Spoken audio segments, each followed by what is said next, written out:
On boit du café tous les jours, parfois même plusieurs fois par jour, mais est-ce qu'on sait vraiment d'où il vient, comment il est produit ou encore ce qu'il contient vraiment? Derrière une simple tasse de café, il y a une chaîne de décision beaucoup plus complexe qu'on ne l'imagine. Et pour le comprendre concrètement, on peut s'appuyer sur un exemple comme Café Roscoe. Et avant toute chose, tout commence par la sélection des grains. Ici, il s'appuie sur les standards de la Specialty Coffee Association, qui est aujourd'hui une référence mondiale dans ce domaine, qui impose plusieurs choses très précises. Des pratiques agricoles qui sont respectueuses de l'environnement, des conditions de travail encadrées, notamment sur la rémunération et aussi sur l'interdiction du travail des enfants, et surtout une traçabilité complète. Ce niveau d'exigence va parfois même jusqu'au transport, puisqu'une partie des cafés est acheminée par voilier cargo. Et aujourd'hui, c'est l'un des modes de transport maritime les moins émetteurs de carbone. Ensuite, il y a une étape qui change radicalement le produit, mais qui reste souvent invisible pour le consommateur, et c'est la torréfaction. Sur le principe, il s'agit simplement de chauffer un grain de café vert. Dans les faits, c'est là que se construit la quasi-totalité du goût. Ce processus repose notamment sur la réaction de Maillard, qui est en fait une transformation chimique qui va permettre au sucre naturel du grain de développer des composés aromatiques. Et c'est ce phénomène qui va donner au café des notes fruitées, chocolatées ou encore caramélisées. Le résultat dépend directement de la manière dont cette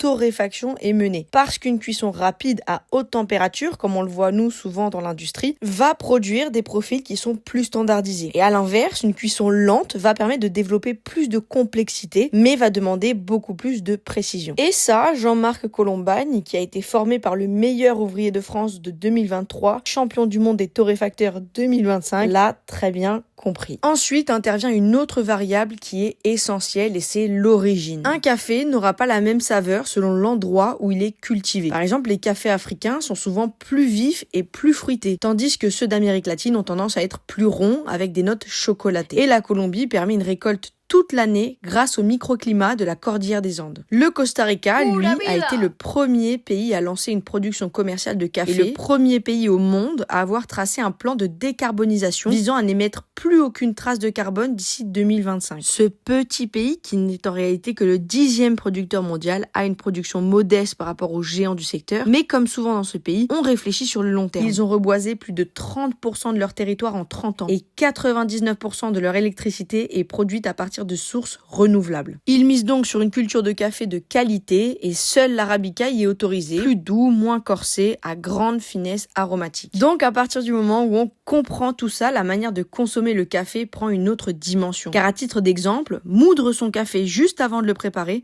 va permettre de préserver des arômes qui disparaissent très rapidement une fois le grain broyé. De plus, il est essentiel d'utiliser de l'eau neutre en pH. La Dzilia d'ailleurs se prête très bien à l'exercice et sera notre partenaire pour la saison 2026. Et même des éléments qui paraissent secondaires, comme par exemple les capsules, sont en train d'évoluer. Car chez Café Roscoe, elles sont désormais compostables, fabriquées à partir de matières végétales, ce qui permet de réduire l'impact environnemental par rapport à l'aluminium dont le recyclage reste très énergivore. Donc quand on met bout à bout tous ces éléments-là, on se rend compte que le café, c'est pas simplement une boisson du quotidien. C'est un produit qui reflète une somme de choix à chaque étape de sa production. Et c'est précisément cette accumulation de détails qui explique pourquoi deux cafés peuvent être radicalement différents. Ces choix ont été étudiés et ils pèsent un peu plus dans la balance financière par rapport aux kilos produits en industriel. Mais le bon goût a un coût, même si Café Roscoe a choisi de les vendre à un tarif raisonnable. Vous les trouverez d'ailleurs dans leur boutique à Solaro, à 50 km de Porto Vecchio, dans quelques supermarchés de Corse et sur leur site web en envoi direct. Rendez leur visite, ils adorent ça. Et nous on vous dit à très bientôt